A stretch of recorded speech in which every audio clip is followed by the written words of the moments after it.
What's up? Good morning. I don't know how many seconds you saw me just waiting for my computer. I don't know what it is. I just, and this is a fairly new computer. This is a fairly new laptop. Um, I think it's you. There's something that I don't do with my computers. I tend to be very slow on updating things, like on the computer. So I'm wondering if there's just a bunch of junk that's slowing my computer down. I know why my internet sucks. It's because I'm down here in the dungeon, the card room. And I've my friend is like a tech geek, so I've brought him in to look at things, and he goes, "Yeah, it's going to be tough, just based on the concrete walls and everything else." Um, so I'm actually doing a podcast at 10 this morning, and so I'm going to have to move all of my stuff out into the rec room because I get much better Wi-Fi connection out in the other room. Diego, what's up? The Dungeon of Doom. Oh yes, the Dungeon of Doom. Kevin Sullivan, the Taskmaster. Who else was in the Dungeon of Doom? Brutus Beefcake was somebody. The Butcher, maybe. The Shark, who was formerly Earthquake. I think the Giant was. I think that's when he debuted. Paul White, The Big Show. I think he debuted in the Dungeon of Doom. The Yeti. Who else was it? That was like the Barbarian. Yeah, that was like when I was got into wrestling. Like that era overtook my Mengan Barbarian. That era took over my baseball cards. That's what took me away from baseball cards. Like 95, I got into wrestling big time, and I didn't have cable. So my next door neighbor, I was a paper boy. I was like the like you watch the 1950 shows on like a 12-year-old kid, 13-year-old kid, and that was like my life growing up. Small town. I went from having a paper route as a junior high kid into high school. I bagged groceries at the local IGA. Like I lived the 50s version of an American teenager. So my neighbor, get to the point here. So my neighbor, he was like recorded. He was like bigger than Family Video. His like movie room. And this was all of VHS tapes. We would go to my neighbor's house like it was Family Video or Blockbuster Video because he had HBO, he had Showtime, he had Cinemax, all of these at that time that was big time. You were rich if you had those channels in my town. So he would record movies on all these. So he had VHS tapes just lining the wall. And we would go like on a Friday night, me and my mom and dad would go next door and pick out a movie. What movie are we going to watch from our neighbor's collection? So I had a paper route, and I would the newspaper would throw in extra issues to deliver to non-subscribers, just to like, hey, here's a free paper, subscribe. So I would take one of the extras, and he basically got a free newspaper subscription, and in turn he would record 6 hours of wrestling per week for me. So I would get, this predated Nitro by a year maybe. So I would get WCW Saturday Night, Wrestling Challenge, Monday Night Raw, Superstars, whatever was, all the wrestling shows from 1995, 96. So that's my wrestling story. Thanks, Diego. Dungeon of Doom reference. What's up, Dan? Good morning. Good evening to you. I am starting late. I said yesterday I was going to go at 8. I ended up sleeping in, and normally on Saturdays and Sundays, here's a bit of TMI. Normally I don't shower before going live on Saturdays and Sundays. What I do is I just wake up, I brew coffee, I come down, record, I do my eBay stuff, and then like at noon, I go shower and get ready for the day. But I'm doing a podcast coming up at 10 this morning. So, I kind of wanted to look somewhat presentable, not, non-showered. So I kind of reversed my weekend. I did sleep in a little bit, but I also got dressed, didn't put on sweatpants and a hoodie. and showered and stuff. Dan says he remembers learning to record on VHS and recording Scooby-Doo while I was at school. Yes, I was very good with the VHS. My mom and dad never learned how to program the VCR. They didn't know how to record. I always had to do that for them. So I remember when and I've told this story before. I was sick in like 3rd or 4th grade on a Thursday or Friday in March, and there was college basketball on all day, and it was so awesome. So I probably fake sicked a few times in my school days around the middle of March on a Thursday and Friday, so I could watch the NCAA tournament. But I would record when I did go to school in those years. I would record the games. And back then it was only on CBS. It was only on Channel 4 for us in the Quad Cities, Channel 4 WHBF. So we would record, I would record, from 11 a.m.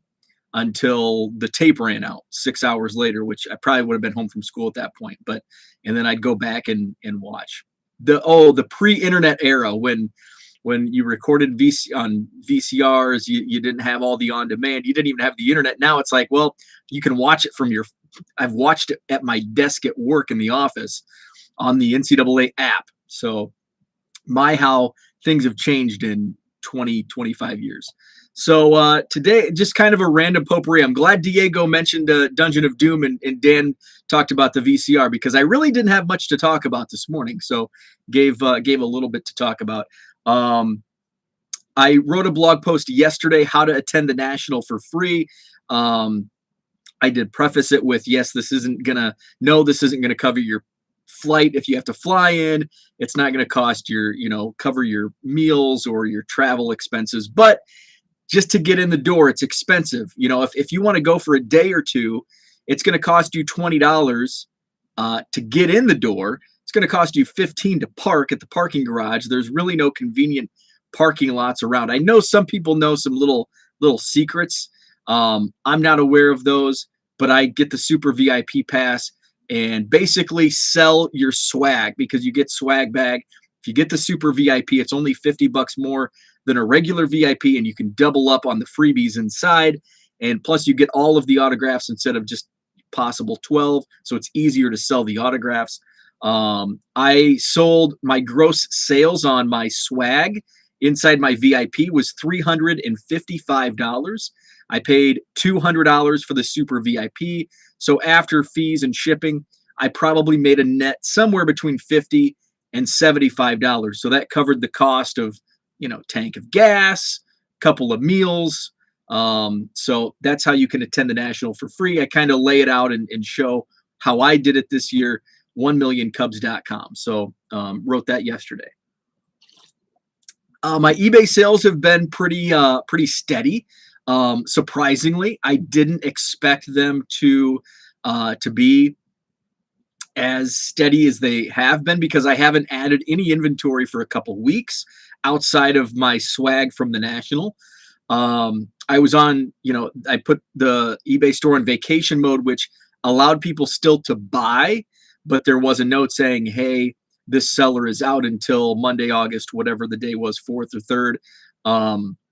I still had people buying stuff in my store. They were well aware that I was out, and got all those shipments out this week. So I was very happy with the steady sales on eBay, despite not, with the out of town message for 5 days, plus not adding much inventory over a 2 to 3 week span.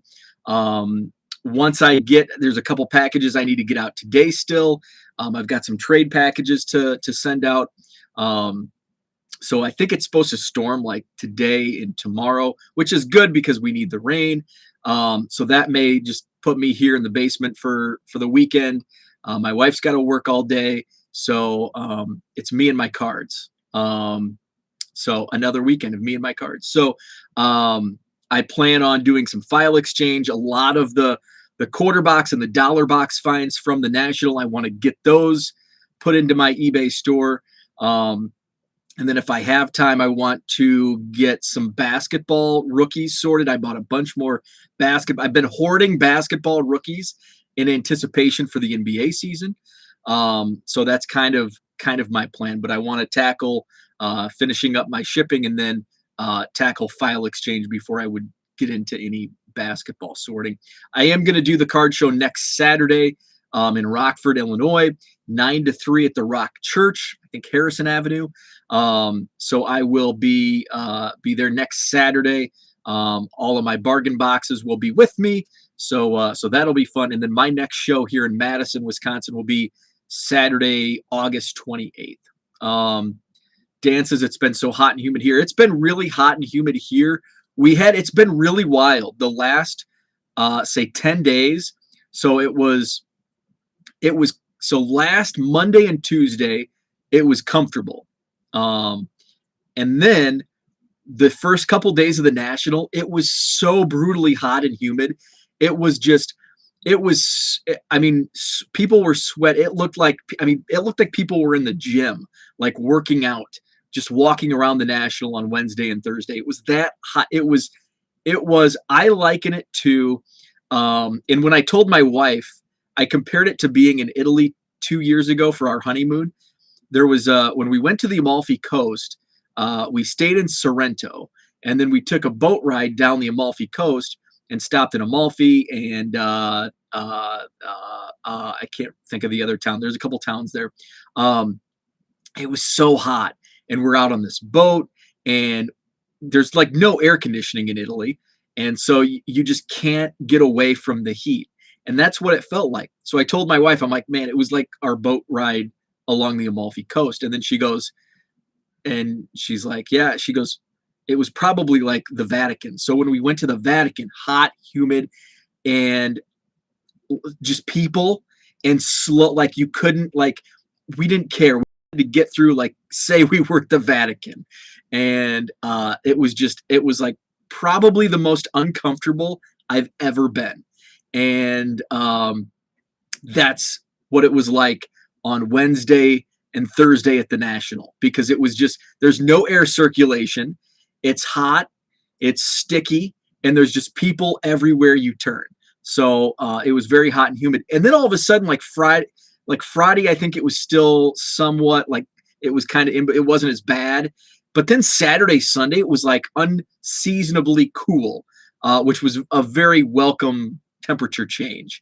And then a couple days, it was like that. And then all of a sudden, a couple days, like today's what, Saturday? So like Wednesday of this week, all of a sudden it gets hot and humid again. So it's been like 3 days of hot and humid, 3 days of like unseasonably cool, boom, 3 days of humid, which is probably why we're going to get some severe thunderstorms today, because the weather changes have been so wacky, so hot and humid, so cool. Dan says he bought several 312 and Dr. Pepper cans last week. Don't see them all the time here. Oh, very nice. I'm a Dr. Pepper fan. I don't drink pop terribly often. I call it pop. Sometimes I call it soda. Normally, if I go to the store to buy some, I'll buy Pepsi. But sometimes I'll like go Dr. Pepper. Usually, if I'm at a place, a fast food restaurant that serves Dr. Pepper, I will go with Dr. Pepper. So Dr. Pepper and Pepsi are my two go-tos as far as pop / soda. Koreans think it tastes like medicine. I could kind of see that.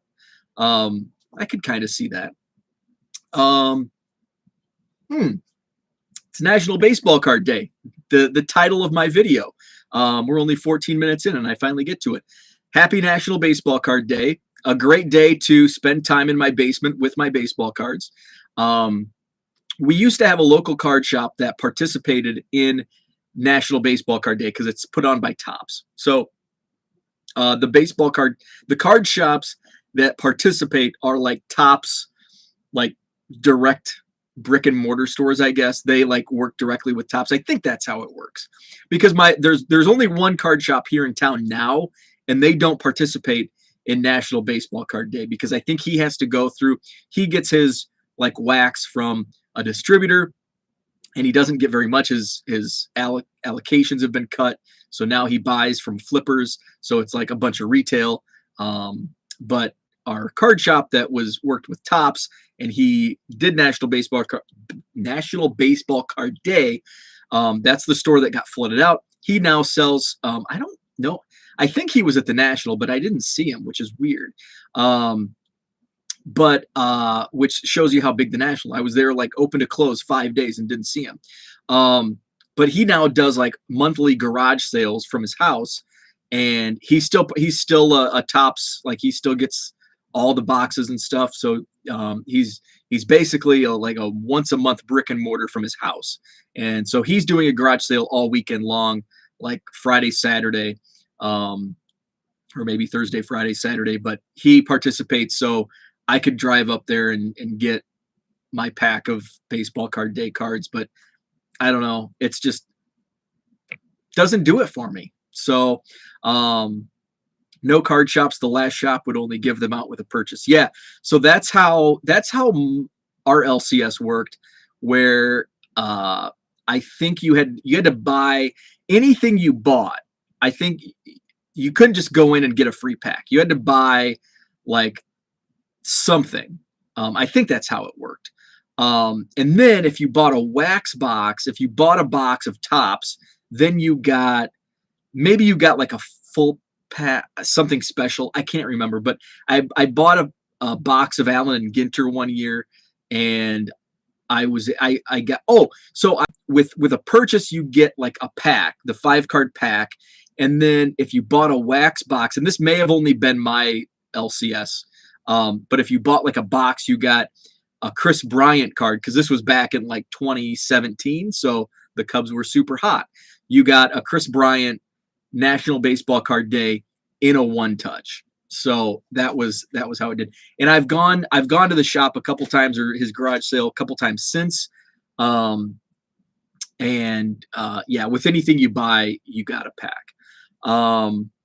Dan says, been thinking about building a Sportflix set from boxes so I can rip something. I don't think I have any boxes of Sportflix. I have 2 boxes of Sportflix, but they're like the complete sets. So that wouldn't be much fun. Yeah, I do not have, I'm just looking over here. The only boxes I have 90 Donruss, 88 Topps, 91 Score. That looks like a wax box, yeah. And then I have a like incomplete box, like random packs of 90 Topps stickers. So those are my boxes. And actually, I think those 90 Topps stickers I'll just throw in my 50-cent junk wax packs. And I may do that with the other boxes, because those junk wax arrow, while they are a little more, they're you can get more of them now than what you could a few years ago. Still not much. So I need to wrap things up here, because I got to get my station set up out in the other room. Happy National Baseball Card Day. I think that's all I had. 1millioncubs.com. A couple new. I'm going to try to produce more content on my blog, because I get a lot of organic search traffic.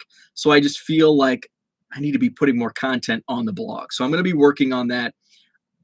And I think I've had so much positive energy from the National last week that that I just need to provide more content. And Diego, I love your question, because that's exactly what I'm looking for content-wise. Do you have a beginner's guide to being a dealer at a card show? That is an awesome question, and I'm going to work on that. That is an awesome question. Yes, it is. A beginner's guide to being a dealer at a card show. That is a great day, Diego. Thank you for that. I'm going to whip something up. on that in the next week or so. And actually, I may work on that when I'm set up at the show in Rockford, because sometimes you have some downtime, and I can actually put some thoughts together as I'm in the element. So I'll work on that here over the next week, because that's a great question, because it is like I kind of take it for granted because I've done so many shows. that, it's just kind of second nature to me. And I know Brad on his channel, Texas Card Dude, has been talking about setting up for his show, which I think is also next weekend. And when I hear him talk about it, it sounds like so hard to prepare for a card show. And in reality, it only is for that first show. Once you get prepared for that first show, it's pretty gravy after that. So I can't wait to hear. I'm really looking forward to Brad's commentary going into his second show, just to see how much, because it seems like he's been working on this for a month, and he probably has, because I did too before we started our shows in April. It's super intensive. It's intensive. And I mean, almost everybody that comes to my bargain boxes, because I have more than 50,000 quarter cards and they're all sleeved. And people are like, how long did it take you to sleeve this? And it took me a long time. It took me 2 months. So, but after those 2 months, now it's push, play, walk away. Now those boxes, and I try to keep them, down here, easy access. So I just have to take them upstairs for the show, but I'm taking like 16 to 20 boxes. So it does work. It's hard work, but I don't have to sleeve any card. And I do add cards. So, there's going to be probably another 1,000 that I picked up from the National. Those will go into my quarter boxes. Say I buy some blasters or a hobby box. I'm opening Bowman. I'm sleeving some chromes. I'm sleeving some rookies. They're going in the quarter box. So, it's kind of like counting. When people ask me, how did you count 665,000 Cubs cards? Well, I don't have to count to 665,000 every time. I started it 4 years ago, and my collection was 50 to 70,000 Cubs cards. And so I counted them then. And then from that point on, I get a box of 200 here, 1,000 there, 500 here, 700 there. So I'm only counting, 1,000, at a time, 500 at a time, sometimes 10 at a time. So, it's, once you get that initial count, if it's a big number, then it's just kind of gravy going forward. Unless it's like 60,000, then I wing it and say, okay, there's, 8 boxes of 5,000, 40,000. Diego, perfect. Yeah, it's all how you start. Yep. That's exactly it.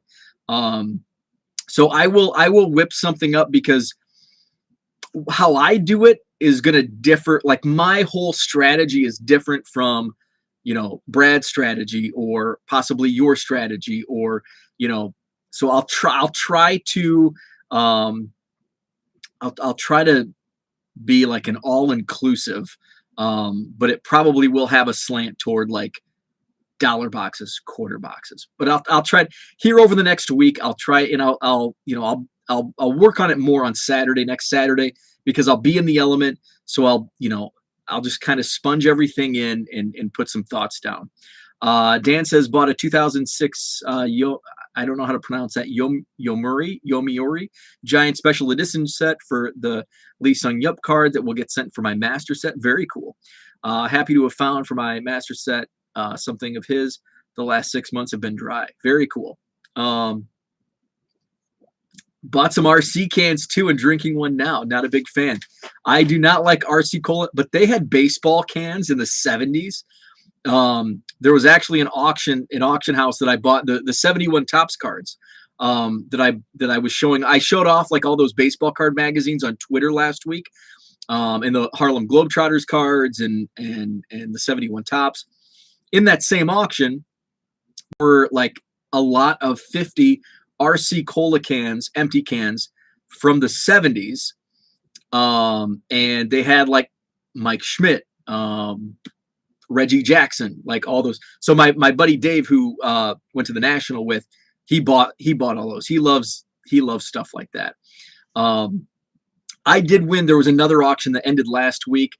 I was able to get, I think, a lot of 73 Topps, and then a bunch of uncut minor league sheets of the Peoria Chiefs, Iowa Cubs.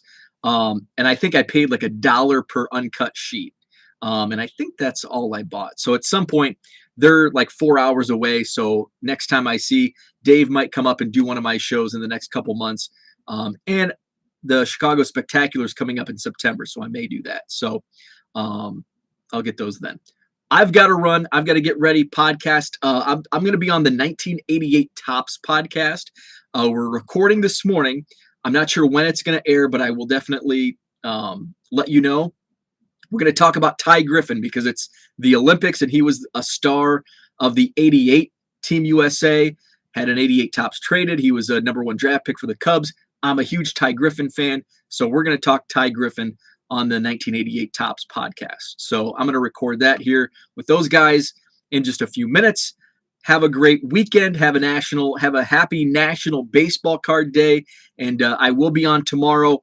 Time to be announced. I don't know when I'll go live tomorrow, but probably same time. Actually, probably a little earlier tomorrow, 8 or 9, because I probably won't shower. So turn off your smell-o-vision, Diego. I probably won't shower before tomorrow's show. So sometime between 8 and 9 a.m. Have a great day, and we'll talk tomorrow.